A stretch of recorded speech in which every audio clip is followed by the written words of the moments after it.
I missed the origins of punk by a decade, but I remember seeing Joan Jett and Debbie Harry when I was 11, and I have had an endless fascination with the stories and chronicles of punk rock ever since. 3 cities, New York, London, and LA, make up the holy trinity of the punk scene. Legendary bars and clubs in the 1970s along the Sunset Strip gave birth to such legends as the Go-Go's, the Germs, the Screaming Sirens, and X. One young teenager on that scene launched the first ever punk rock fanzine. A historian who not only witnessed it all, she helped usher in the music journalism that defined pop culture in the 1980s and beyond. You can keep your movie stars. Meeting Pleasant Gehman, the editor of Lobotomy and the founder of the Screaming Sirens, was like standing in the presence of a rock god. The photo of Sid Vicious, and he's got this belt, this particular belt, and it's iconic, it's a part of his look. But when you read into the backstory, and that was Joan Jett's belt that she loaned to him, and then he ends up being this like Marilyn Monroe level like visual icon for an entire scene. Joan used to write for Lobotomy too. All of my friends did, but Joan didn't actually really write. But when the Runaways went to England for the first time, she came back and we said, you have to write.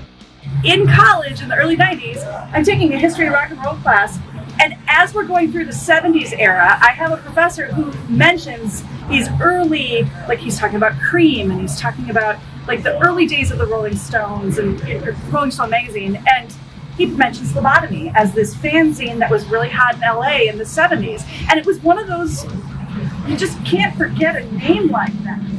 And that was you started Lobotomy. Yeah. So tell us about what prompted it. Like what was going on in the scene that you were like, I got to start doing this. Okay, well it wasn't. It was the whole United States scene because they were not writing about punk rock, and only a few magazines like Cream and Rock Scene would cover anything that was glam rock or glitter rock.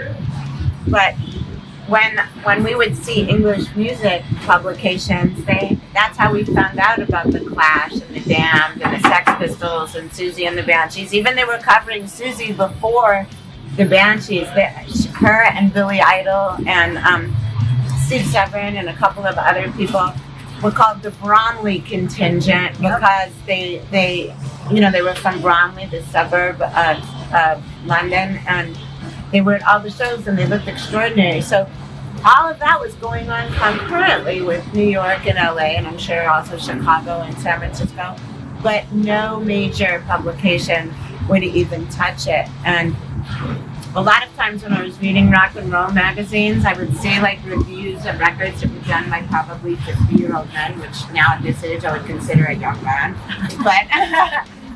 but like I'd be reading a record review that someone wrote, and I'd be like, that's not even close to what the record was about, and this isn't even punk rock, like they couldn't wrap their heads around what like younger people were listening to or why songs were happening. And so when that, I always thought I should be a rock and roll writer, and then I can get free records, or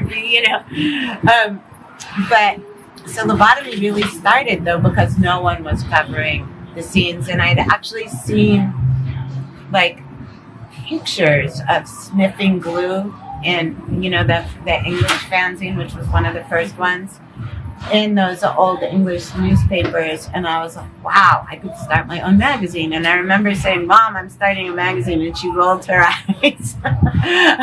She's like, how are you going to start a magazine? You don't have any capital. And I was thinking, I've got pens, I've got paper, I've got, and I was like, so I just did it.